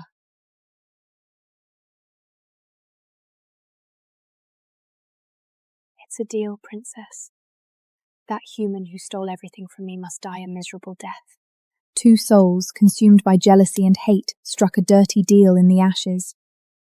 Meanwhile, I was pouring my heart into the Starlight Festival, completely unawares to the deadly trap closing in on me. After the royal guards shut down the dungeon riot, The prophet and Lady Evelyn arrived at the ruins. Seeing that Seraphina saved Elvira from the fire, the prophet made a surprising call. Seraphina, your past greed was a sin, but risking your life to save another earns your redemption. Your hard labor is pardoned. You're a free commoner again. Thank you for your mercy, your grace.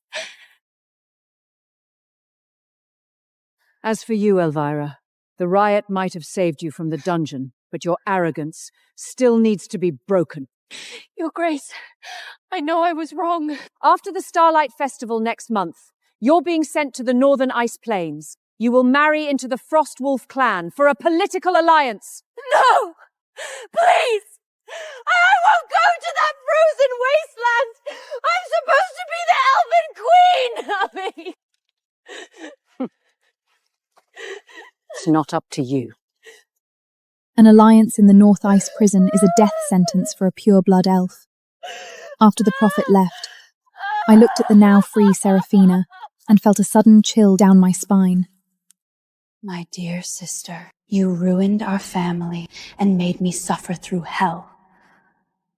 Do you really think hosting a party under the sacred tree makes you some noble elf of light?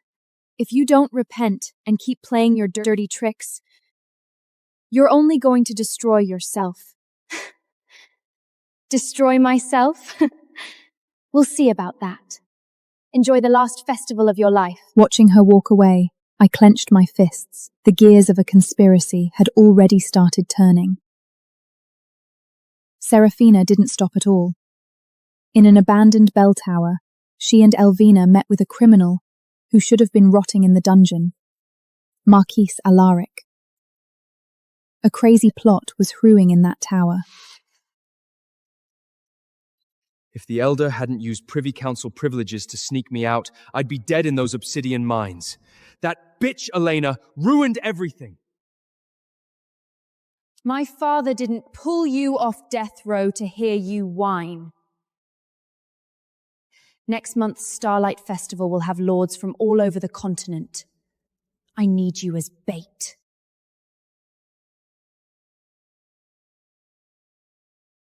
This is a high-level shadow blade my father raised in secret. The court's barriers are nothing to him. I want him to pose as a dancer during the climax of the Spirit Blade dance. He's going to assassinate the prophet. Assassinate the prophet? Are you insane? That's a capital crime cursed by the sacred tree itself. He'll accidentally miss at the last second, and you step up to play the loyal hero. Not only will you win back the court's trust, but we'll pin the whole thing on Elena. By then, no matter what she says, she will have no defense. A contract in gold is fulfilled in blood. A massive death trap had been set for me in the dark corners of the court, and I was still working day and night to make the festival perfect. The Starlight Festival arrived right on schedule. It wasn't just a time to thank the Tree of Life. It was my one and only chance to prove my worth to the entire Elven royal court. Miss Elena, all the Starlight wine for the guests has been stored in the cellar. Excellent. Make sure to keep the frost array in the cellar running smoothly.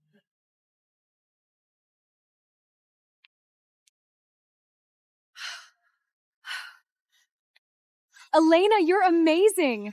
Even the most nitpicky pureblood elders can't find a single flaw in such a massive festival. You've really done in yourself.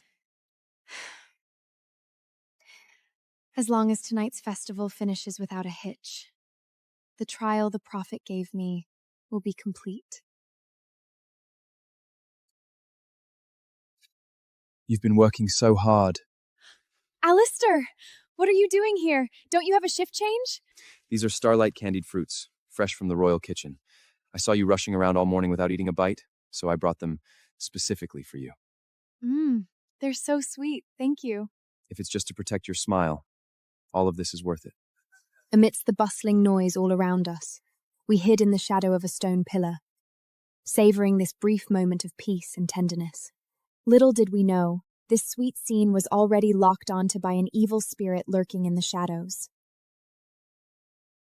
Taking advantage of the lunch break, Alistair and I met briefly in a secluded corridor of the plaza. I thought we were hidden enough, but I underestimated the malice of our enemies. Once tonight's festival is over, there's something that will change our lives forever. I'm going to tell you in front of everyone. Okay. No matter how late, I'll be waiting for you under the Tree of Life. By the Tree of Life. That lowly human Elena actually dares to have an illicit rendezvous with a filthy outer guard right here in the royal court? The gods are practically handing this to me.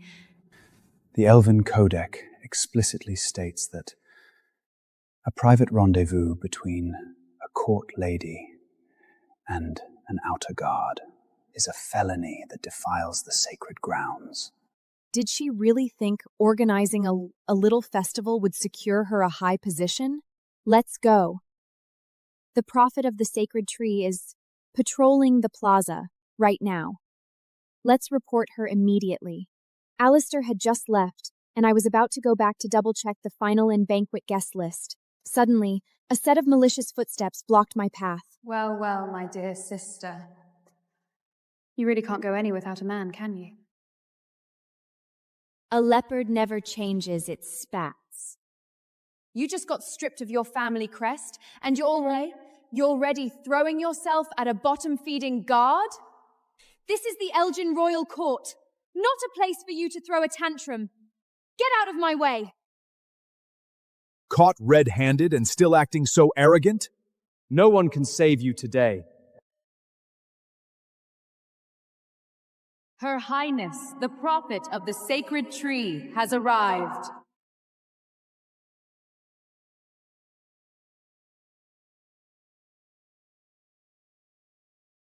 Elena, you've done an outstanding job preparing for the festival. It is my duty to share your Highness's burdens. Your Highness! Please don't be fooled by this hypocritical human. I have a crime to report. Speak. I saw it with my own eyes. Elena was intimately mingling with an outer guard in this very corridor. She completely ignored the iron laws of the royal court. This is an absolute desecration of the sacred festival. I can testify to that as well. That guard just left. Your Highness, please execute this filthy human who pollutes the royal court immediately. Your Highness, I did interact with that guard, but our feelings for each other are genuine, and we have never done anything to cross the line. A forbidden rendezvous is punishable by death. What is there left to argue about? The royal court does have strict rules. However, Elena has made great contributions in preparing for the festival, which is more than enough to offset such a minor indiscretion. This matter ends here. Your Highness, but the Codex clearly states— What? Are you trying to teach me how to enforce the laws of the royal court?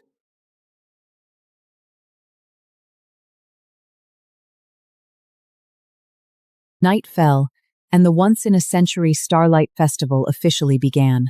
Dazzling magic fireworks lit up the entire royal court as lords from all over mingled and drank. However, Seraphina's true killing blow was just beginning to unfold.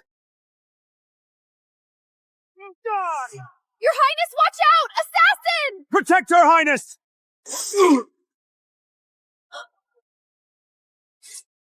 Fall back!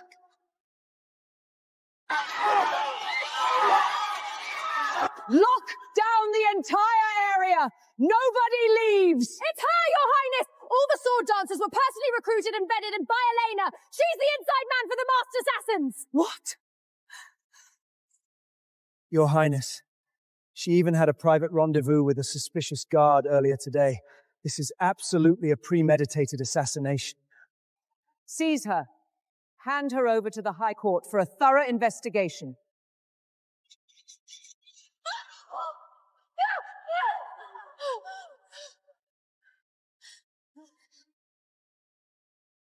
The assassination attempt at the festival sent shockwaves across the entire elven continent. Early the next morning, I was shackled in heavy anti-magic chains and escorted to the most solemn and terrible inquisition in the Elven Kingdom. Audacious human! How dare you plant an assassin at the Starlight Festival to murder the prophet of the sacred tree? How do you plead? My lord, I did not. The entire list of dancers was strictly vetted by the Ministry of Internal Affairs. I don't know that masked elf at all. Of course you wouldn't admit it. How could a nobody human like you orchestrate such an elaborate plot all by yourself? My lords, just before the festival, I saw her conspiring with an outer guard with my own eyes. He must have used his position to let the assassins in for her. Chief Elder, the only reason she wanted to kill the prophet was that Her Highness stood in the way of her ambition to seduce pure-blood elves with her looks. A mere human daring to stir up a bloodbath in the royal court. Such an inferior race deserves to be sent straight to the stake. Heretic betrayer of the court. Guards! Go to the outer courtyard immediately and bring me that bottom-feeding guard she was sneaking around with. I will personally see to it that his soul burns in the fires of the abyss. No! This has nothing to do with him! My lord, please don't drag the innocent into this! Too late! Today, you filthy, shameless pair must wash away your sins with blood! Elder Elijah's order to arrest the accomplice quickly reached the ears of Felix, the captain of the royal guard. He immediately realized that these foolish old nobles were personally lifting the veil of Grim Reaper. The audacity of Elijah. The nerve of the Privy Council. How dare they bypass me and sentence me to death in my own royal court? Your Majesty, the Privy Council's enforcement squad is tearing the outer courtyard apart looking for that bottom-feeling guard. If you don't intervene, it's highly unlikely they will torture Miss Elena for a confession. How should we respond? With the Elven King's hempant approval, an arrest played out in the corridors of the court. The Privy Council's power should have been crippled long ago. Elijah is arrogant enough to think he can override the throne. If I just order their arrest right now, it will only leave them room to squirm and make excuses. Since he's so eager to overstep his authority and hold a trial, I'll give him a stage to show off his ambition. I'll make them slip the noose of power right around their own necks in the very high court they think they control. Felix, go find me a black criminal execution hood. Your Majesty? You can't possibly mean to stand trial yourself. That's far too dangerous. Behave yourself, colluding with a human to assassinate the prophet. Once we get to the high court, I'll show you a fate worse than death.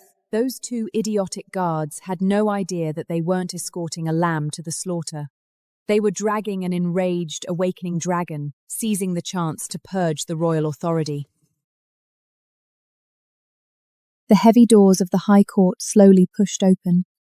When I saw that familiar tall figure wrapped in thick anti-magic chains, dragged into the court wearing a black execution hood, my heart completely plummeted into the abyss. On your knees, you lowly accomplice!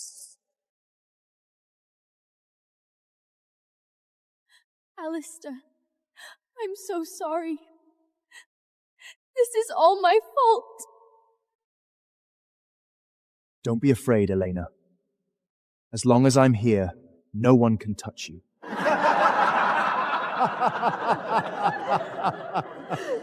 You're at death's door and still putting on this passionate little act. The witnesses and evidence are undeniable. What else do you have to say? Brilliant, my lord. Elena fornicated with a guard and colluded with mercenaries to assassinate the prophet. Her crimes are unforgivable. Please purify them at once. I, Elijah, Chief Elder of the Privy Council, pronounce this sentence in the name of the Tree of Life. I sentence Elena and her guard accomplice to death, without need for review. They are to be executed by thunder flame burning right here in the High Court.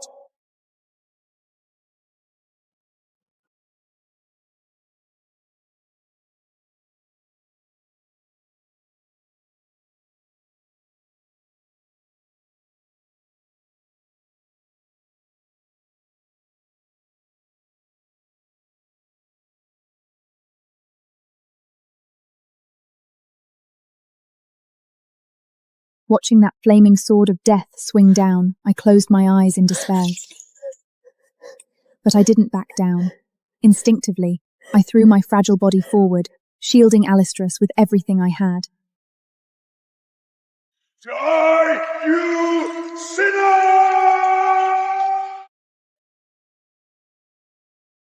The red-hot execution sword was just inches from my neck. Up on his high seat, Elder Elijah was already flashing a victorious smirk, but he had no clue that the man he personally chained and dragged into this court was an enraged, awakening dragon. Away from her! With a blast of magic that shook the dome, those Mithian chains, supposedly able to bind high-level magic, snapped like brittle spiderwebs, exploding into dust. He didn't dodge. Instead, he stood up abruptly, reached out with his black dragon leather glove, and grabbed the falling flaming sword bare-handed. Monster! You're a monster! A chilling sneer came from beneath Aliston's hood, and his right hand simply squeezed. The smile on Elder Eli's face died completely. He finally realized that this absolute, crushing magic was something no outer guard could ever possess. Guards! Kill him! No! But it was too late. Ignoring the terrified stares, he slowly raised his hand, ripped off the black execution hood, and tossed it into the rubble like trash. I'd really love to see who exactly has the authority to hand out death sentence in this courtroom today! As the flames died in his palm, and those godlike eyes that could make the world tremble were exposed to the light, I wasn't angry about being lied to. I only felt the ultimate peace of surviving a disaster. Even if his hidden identity could flip the entire continent of San Eroa upside down, in this moment, he was simply my unbreakable shield against death itself. When the man at the pyre crushed the greatsword bare-handed and revealed his true face, the High Court went dead silent. A bone-chilling terror filled the room.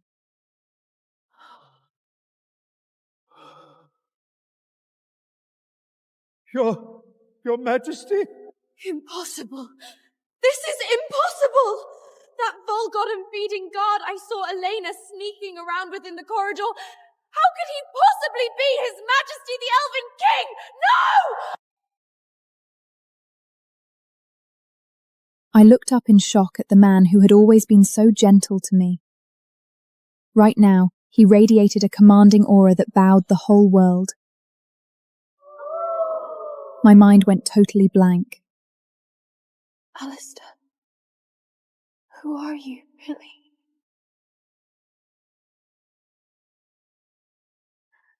Elena, I'm sorry. I kept it from you for so long. I lied to you.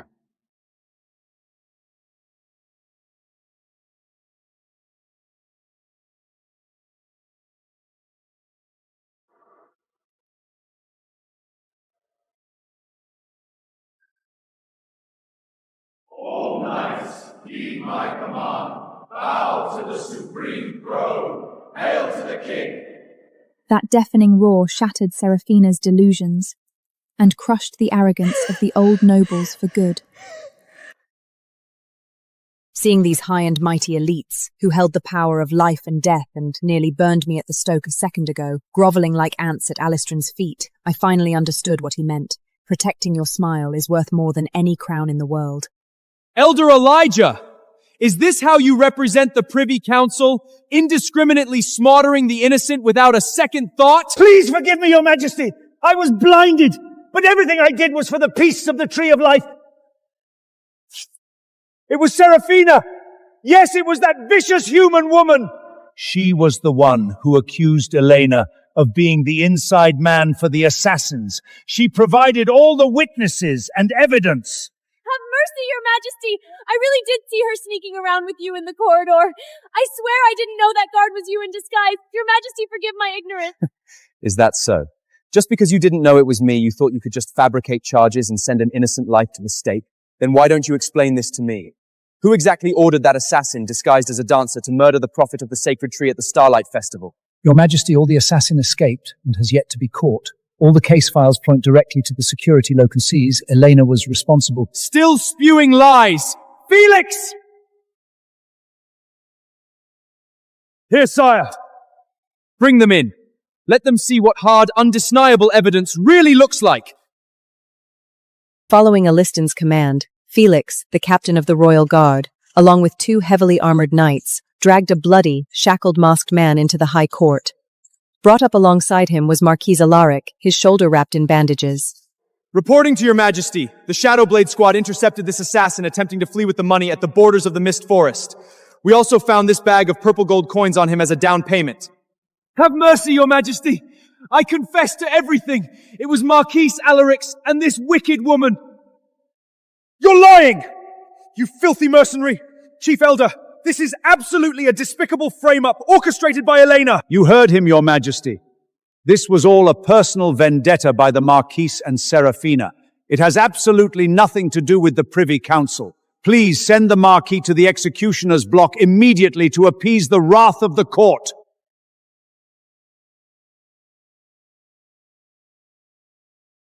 Elijah, the web of conspiracy you wove is indeed quite intricate, but you seem to have forgotten that I stripped Marquis Alaric a long time ago. Where would he get a whole 5,000 purple gold coins to hire a high-level shadow dive assassinate? Open your eyes and look closely. These purple gold coins bear the magical anti-crownfit style that only the highest vault of the Privy Council can use.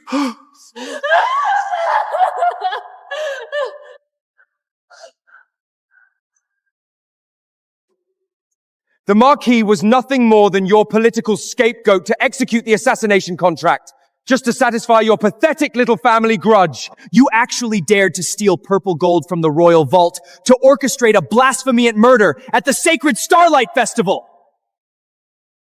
Faced with this irrefutable hard evidence, the overbearing elder Elijah finally realized that the web of power he so carefully laid out didn't trap me. Instead, it became the very gallows that would hang him. The moment the truth came out, the entire high court fell dead silent. Only the Marquis's despairing wails echoed through the halls. Alistair turned his head, his falcon-like gaze locking dead onto Chief Elder Elijah, who was pouring cold sweat. Elijah, don't think I don't know exactly what goes on in your filthy mind.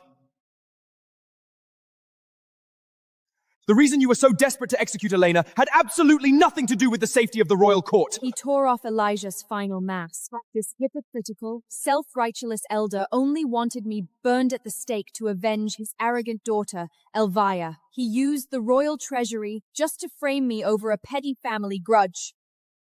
The Council of Elders begs for your forgiveness. I've dedicated hundreds of years of blood and sweat to the Tree of Life. You're swearing to the death to serve. Was that just secretly cultivating your own cronies? Was it turning the High Court, which represents absolute justice, into your personal slaughterhouse to eliminate dissidents and satisfy your own greed? Throw him into the deepest ice prison of the far north to serve his sentence with his idiotic daughter.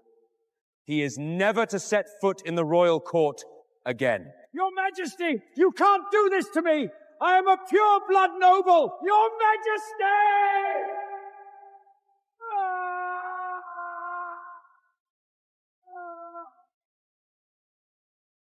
With Elder Elijah's downfall, the once invincible power of the old Nables conjointly crumbled. The courtiers were chilled into Jewethreat silence, sexed in line with Entramines behind this conspiracy. Marquis Alaric, attempting to subvert the royal court, your crimes are unforgivable. Take him to the execution grounds immediately and carry out the Thunderflame execution. Permanently strip his family of their noble crest and exile his bloodline to the Forgotten Wilds! Ah! No! Have mercy, Your Majesty! I don't want to die!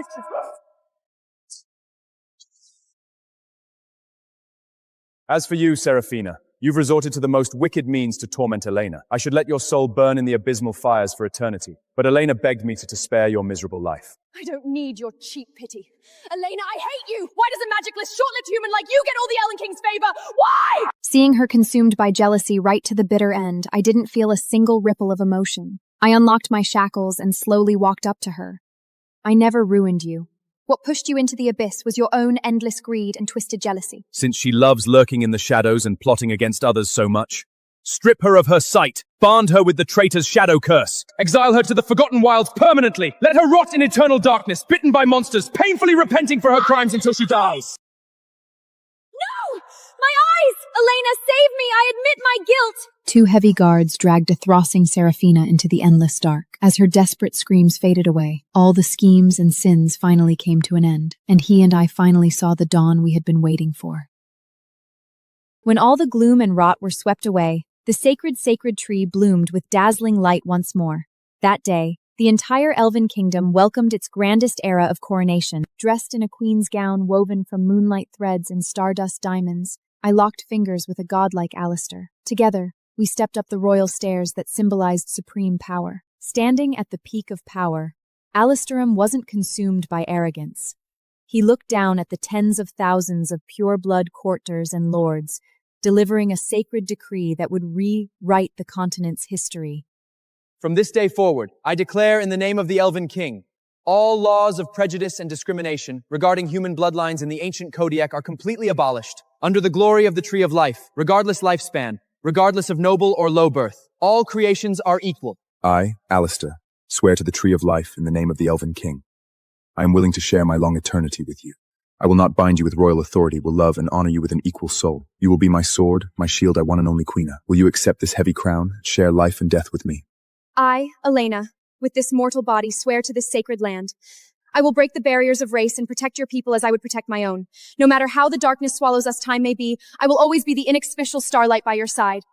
Through life and death, our souls shall never fade. But what truly shook the entire continent was the coronation that followed. This elven king, ruler of all, didn't just place the crown on my head. Instead, in front of all the high races, he dropped to his knees before a mortal. Hail to the king! Hail to her highness the queen! May the royal court prosper forever! Amidst the deafening cheers, he stood up, gently cupped my cheeks, and sealed our soul contract with a deep kiss. I knew this legend, spanning across races, prejudice, life, and death, finally saw its perfect dawn, and our shared eternity was just beginning.